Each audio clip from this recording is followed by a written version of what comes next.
बेटा आज समझते हम रेक्टिफायर। तो सबसे पहले आप डेफिनेशन समझे रेक्टिफायर क्या होता है। A device which converts a device which convert AC to DC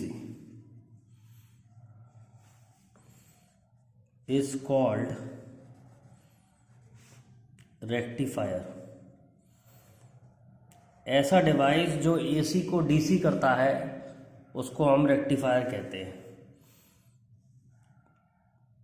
तो AC तो तुम जानते ही हो, जिसकी वैल्यू कंटिन्यूसली बदले और पॉजिटिव और नेगेटिव हो जाए वो AC होता है, और जिसकी वैल्यू कांस्टेंट हो जाए समय के संग। करंट की वैल्यू अगर कांस्टेंट है समय के संग तो उसे कहते हैं DC। तो ये DC है, ये AC है। तो ऐसा डिवाइस जो AC को DC करे उसको रेक्टिफायर कहते हैं। ऐसा डिवाइस जो AC को DC करे उसे रेक्टिफायर कहते हैं। तो ऐसा कौन कर सकता है? तो इसको हम प्रिंसिपल ऑफ रेक्टिफायर की तरह भी समझ सकते हैं। Principle of rectifier,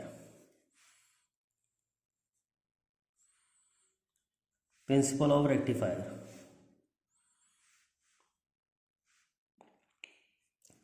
The property of diode, the property of diode that in forward bias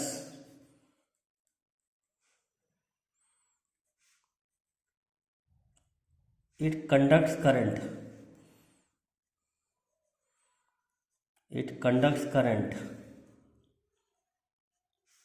and in reverse bias it does not conduct current,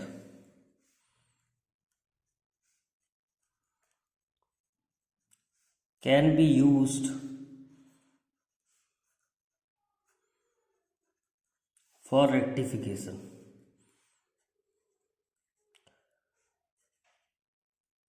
forward bias में करंट कंडक्ट होता है और रिवर्स बायस में डायोड में से current नहीं होता है, तो इसे हम कहते हैं प्रिंसिपल ऑफ रेक्टिफायर।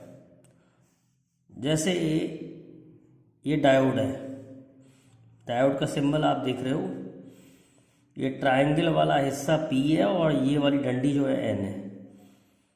तो फॉरवर्ड बायस में कंडक्ट करंट होगा, मतलब अगर यहाँ पॉजिटिव होगा या नेगेटिव होगा तो कंडक्ट करंट होगा, और P पे अगर नेगेटिव होगा, P पे नेगेटिव होगा और N पे पॉजिटिव होगा तो कंडक्ट करंट नहीं होगा। तो इस प्रॉपर्टी को हम, डायोड की इस प्रॉपर्टी को हम रेक्टिफिकेशन के लिए यूज़ कर सकते हैं कि फॉरवर्ड बायस में करंट होता है और रिवर्स बायस में करंट नहीं होता है। इस प्रॉपर्टी को हम रेक्टिफिकेशन में यूज़ कर सकते हैं। तो ये फॉरवर्ड बायस को दिखा रहा है, ये दिखा रहा है फॉरवर्ड बायस को, और ये दिखा रहा है रिवर्स बायस को। तो फॉरवर्ड बायस में करंट नहीं होता है, करंट फ्लोस, और रिवर्स बायस में करंट डज नॉट फ्लो। इस प्रॉपर्टी को हम रेक्टिफायर में यूज़ कर सकते हैं, रेक्टिफायर बनाने में यूज़ कर सकते हैं। और रेक्टिफायर क्या होता है? It is a device which convert AC to DC। ऐसा डिवाइस जो AC को DC में कन्वर्ट करे उसे हम रेक्टिफायर कहते हैं। तो रेक्टिफायर की डेफिनेशन समझ में आ गई, और इसमें यूज़ होगा डायोड का। किसका यूज़ होगा? डायोड का यूज़ होगा, डायोड का। डायोड कौन होता है? PN जंक्शन का पूरा नाम PN जंक्शन डायोड होता है। PN जंक्शन का पूरा नाम PN जंक्शन डायोड होता है, बल्कि और प्रॉपर कहें तो PN junction diode valve. Valve क्या होता है? जो एक डायरेक्शन में करंट फ्लो कराए और दूसरे डायरेक्शन में करंट फ्लो नहीं कराए। इसको हम पीएन जंक्शन डायोड वॉल्व कहते हैं। तो इस प्रॉपर्टी को हम यूज़ कर सकते हैं डायोड को रेक्टिफायर बनाने में, डायोड से रेक्टिफायर बनाने में। तो सबसे पहले हम पढ़ेंगे बेटा half wave rectifier. Half wave rectifier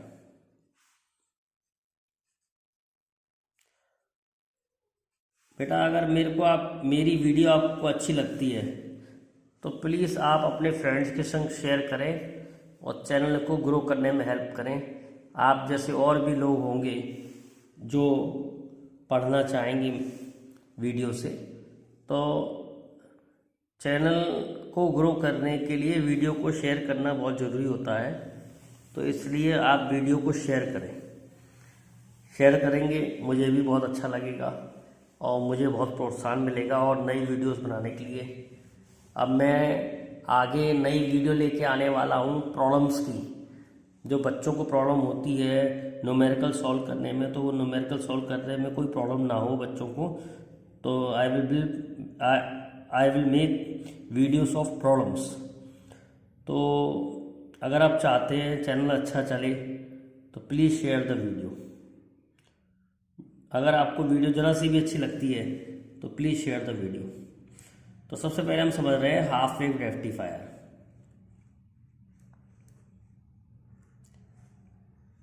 तो हाफ वेव रेक्टिफायर का ये जो डायग्राम है, schematic diagram, it's a diagram of half wave rectifier.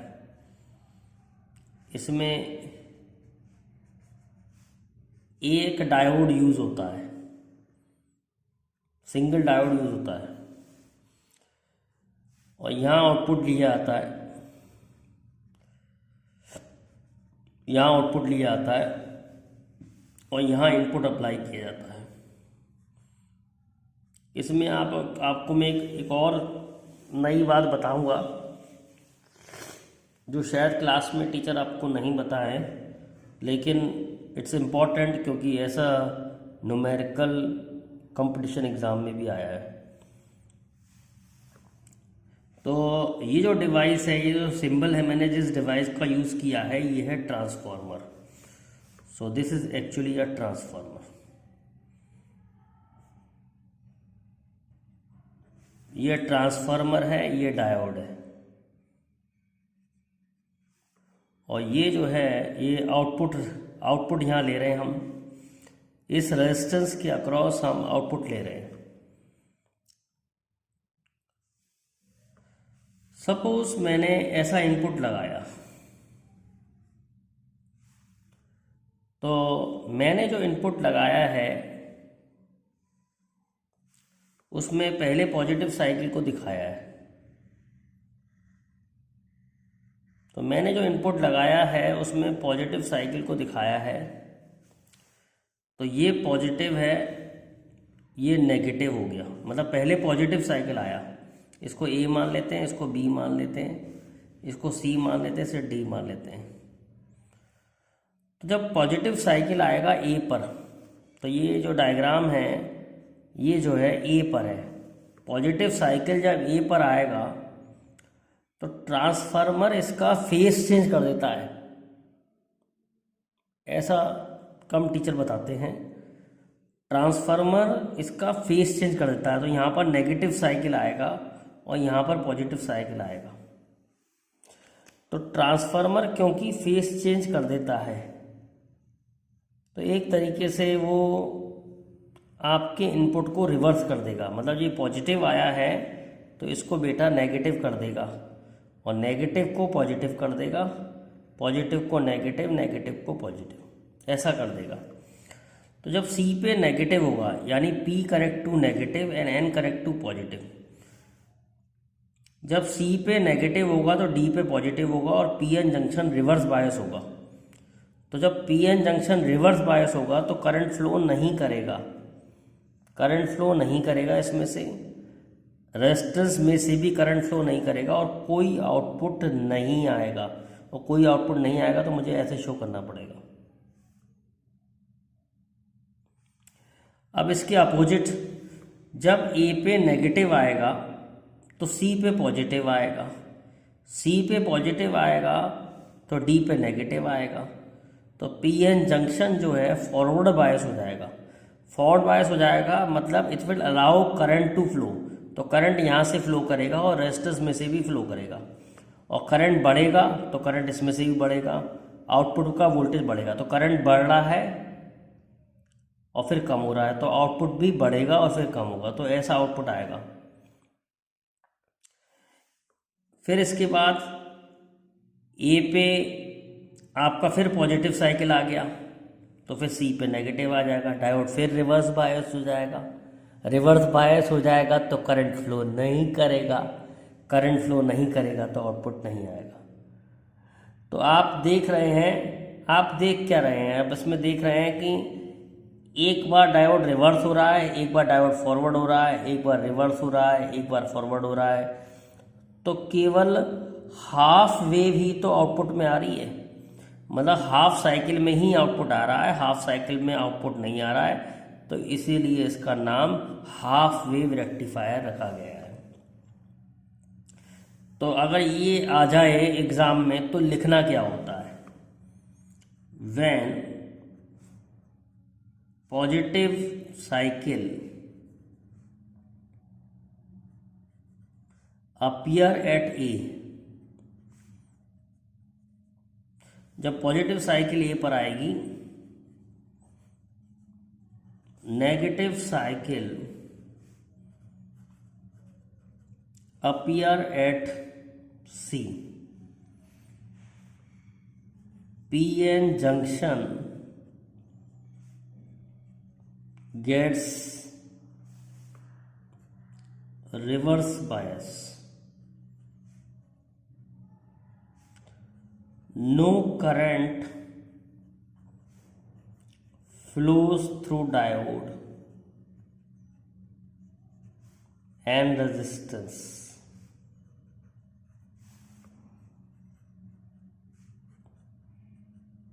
hence no output, कोई आउटपुट नहीं मिलेगा। when negative cycle appear at A, positive cycle appear at C, diode get forward bias, current flows through diode and resistance,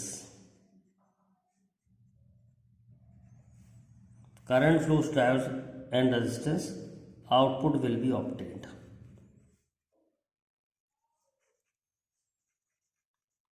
तो हमने देखा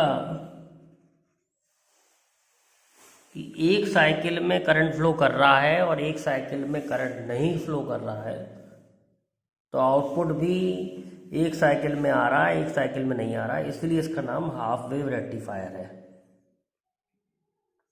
तो clear हो गया half wave rectifier. तो हाफ वेव रेक्टिफायर से क्या डीसी मिली, डीसी तो नहीं मिल पाई प्रॉपर, लेकिन हाँ नेगेटिव साइकिल कट गया, सारा आउटपुट पॉजिटिव में है।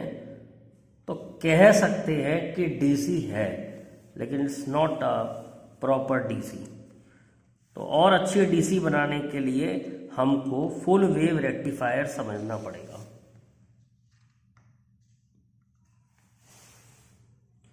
तो अब हम समझते हैं बेटा फुल वेव रेक्टिफायर। तो रेक्टिफायर की डेफिनेशन तो चेंज नहीं होगी, वो तो वही रहेगी।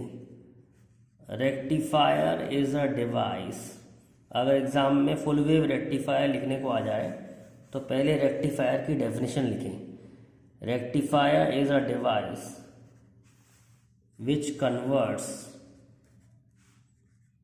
AC to DC rectifier is a device which convert AC to DC. और इसका प्रिंसिपल भी वही रहेगा जो हमने पहले समझाया है। In forward bias diode conduct and in reverse bias diode do not conduct।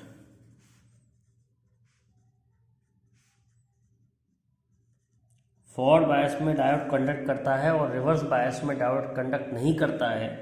इस प्रॉपर्टी के थ्रू हम रेक्टिफिकेशन करते हैं। तो फुल वेव रेक्टिफायर में एक्चुअली में 2 डायोड यूज होते हैं। तो लेट्स ड्रॉ द सिंबल। अगर हम इसका सर्किट डायग्राम बनाएं,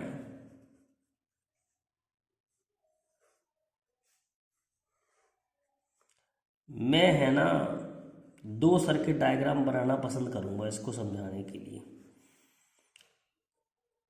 वैसे आप एक ही डायग्राम से समझ सकते हैं, एग्ज़ाम में एक ही डायग्राम बनाना होता है, लेकिन मैं 2 डायग्राम से समझाऊंगा आपको। अभी आपको समझ में भी आ जाएगा कि मैंने 2 डायग्राम से क्यों समझा रहा हूँ आपको। तो मैंने 2 सेम सर्किट बना लिए।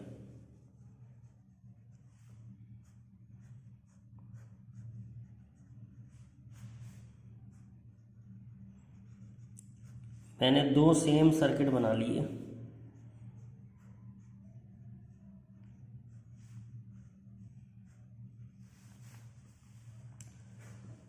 देखो बेटा, सबसे पहले मैंने इनपुट लगाया। अगर मैंने ऐसा इनपुट लगाया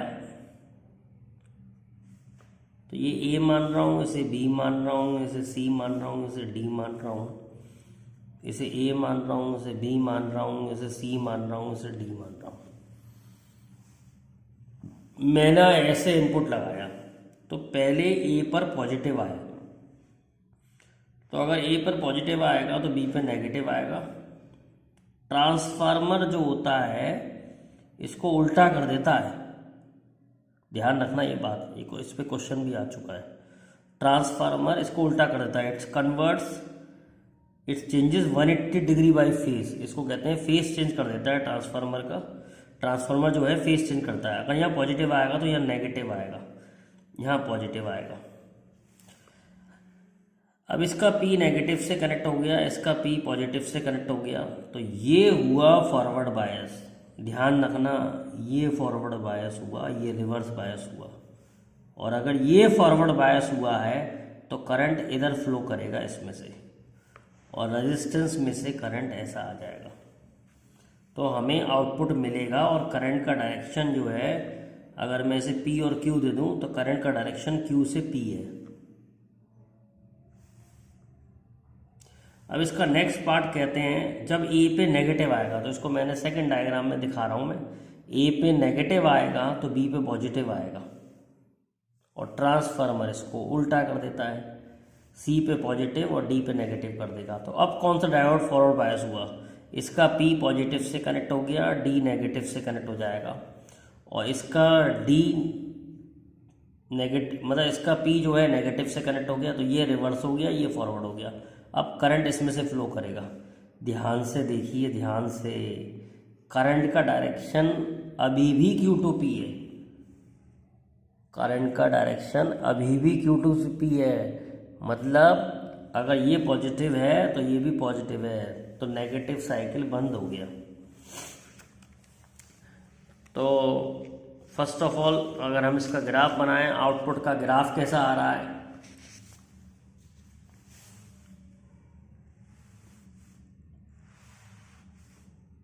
तो ये ए पर हम ऐसा देखेंगे, eight A.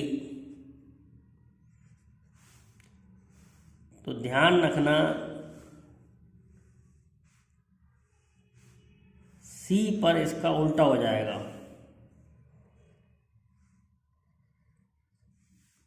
Eight C.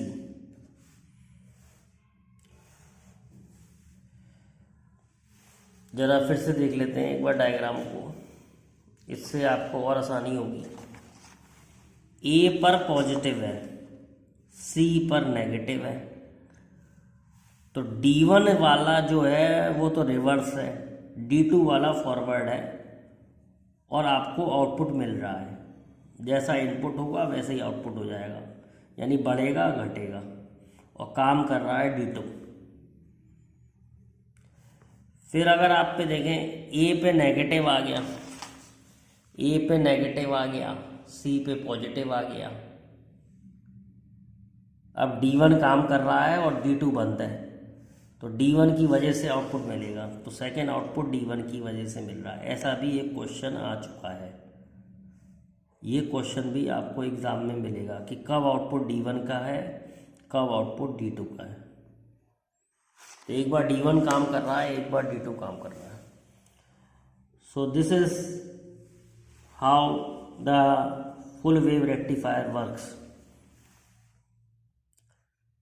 When positive cycle appear at A, अब इसकी वर्किंग लिख लेते हैं। When positive cycle appear at A, negative cycle appear at C. Negative cycle C पर आ गई, D1 gets reverse bias, D1 gets reverse bias and D2 gets forward bias. Current flows through diode D2 and resistance. Output will be obtained.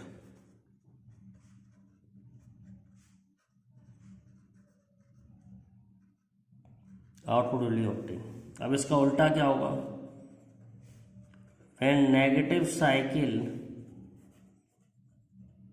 Appear at A, positive cycle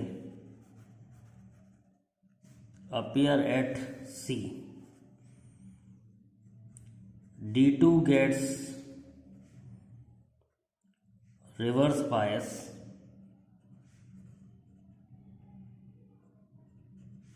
and D1 gets forward bias.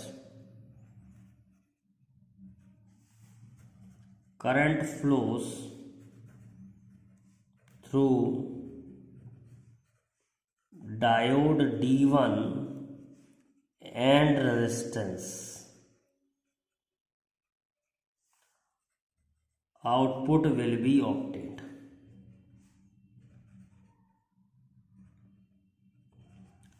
तो हमने देखा कि इसमें दोनों cycle में output मिल रहा है, that is why it is called full wave rectifier. पर और ध्यान से देखें कि क्या ये डीसी है? It's not DC, output is pulsating DC. Pulsating DC जैसी आउटपुट है, मतलब पल्स बन रहे हैं इसके अंदर। ये अच्छा नहीं है डीसी, तो इसको और अच्छी डीसी बनाने के लिए इसको फिल्टर सर्किट से पास कराया जाता है।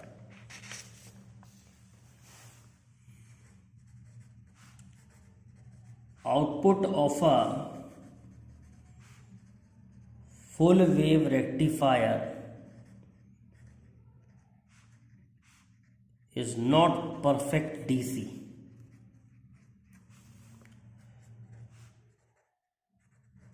To make it perfect DC या approx DC, it is passed through RC filter circuit। एक फिल्टर सर्किट से इसे पास करना पड़ेगा। सो this is an RC filter circuit. इससे पास करना पड़ेगा। तो अगर हम इसमें फुल वेव रेक्टिफायर का आउटपुट डालें, फुल वेव रेक्टिफायर का आउटपुट ऐसा इनपुट डालें इसके अंदर, तो जो हमें आउटपुट मिलता है वो कुछ कुछ ऐसा मिलता है, जो कि हम कह सकते हैं almost a straight line. So it's a DC. हो क्या रहा है, this contains AC plus DC. इसके अंदर एसी भी है और डीसी भी है, इट्स अ मिक्स। ऐसा कुछ पड़ा है कि जो कैपेसिटिव रिएक्टेंस होता है वो होता है 1/2πfc। तो जितनी फ्रिक्वेंसी ज़्यादा होगी उतना XC कम होगा, यानी कैपेसिटर का रेजिस्टेंस कम होगा। तो AC के लिए कैपेसिटर का रेजिस्टेंस कम होता है। तो अगर AC और DC मिक्स आ रही हैं तो AC वाला पार्ट इसमें से जाएगा और DC वाला पार्ट इसमें से जाएगा, तो DC हमें ऐसा आउटपुट मिल जाएगा। सो द फिल्टर सर्किट का सबसे इम्पोर्टेंट कंपोनेंट है कैपेसिटर। कैपेसिटर में से AC वाला पार्ट निकल जाता है और DC वाला पार्ट हमें आउटपुट में मिल जाता है। So let's compare. मैं आपको कुछ पैरामीटर दूंगा जो आपको हेल्प करेंगे। Let's compare half wave and full wave rectifier. Half wave and full wave rectifier, let's compare. हमने हाफ वेव भी पढ़ा, हमने फुल वेव भी पढ़ा। Let's compare half wave and full wave rectifier. So it use one diode and it use two diodes.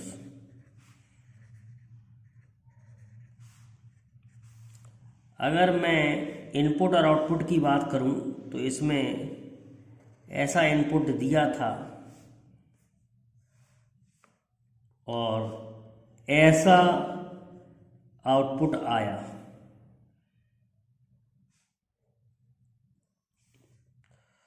और अगर मैं इसमें बात करूं तो इसमें अगर ऐसा इनपुट दिया था तो इसमें ऐसा आउटपुट आया, इसमें ऐसा आउटपुट आया।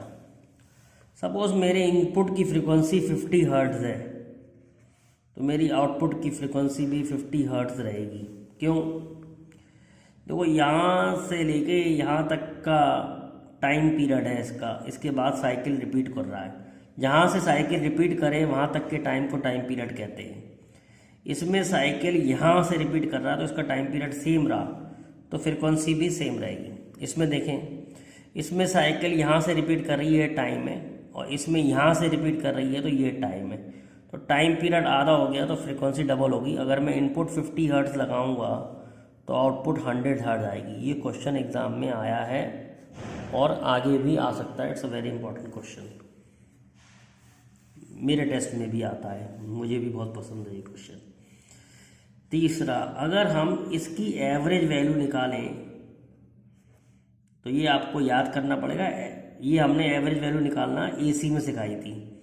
तो इसकी एवरेज वैल्यू I0/π आती है और इसकी एवरेज वैल्यू I0/2I0/π आती है। कभी कभी इस पे भी क्वेश्चन आता है एवरेज वैल्यू पे या मीन वैल्यू पे, हाफ वेव और फुल वेव की।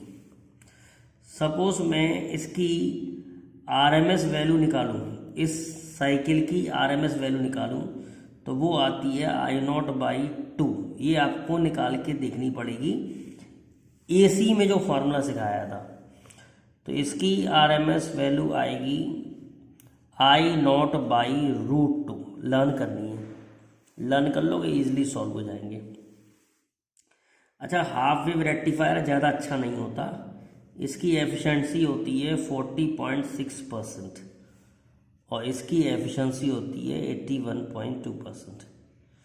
तो साफ पता लग रहा है एफिशिएंसी को देख करके full wave rectifier is better rectifier. Full wave rectifier is better rectifier than half way. अब मेरी आपसे बस एक ही अपील है कि अगर आपको मेरी ये वीडियो बहुत अच्छी लगी है या अच्छी लगी है तो पहले तो आप अपने फ्रेंड्स के संग इसे शेयर करें और प्लीज़ कमेंट करें कि वीडियो कैसी लगी और आपको और किस टाइप की वीडियो चाहिए, किस प्रकार के क्वेश्चंस की वीडियो चाहिए, मैं सब बना दूंगा आपके लिए। So please share my video with your friends, like and comments on this video.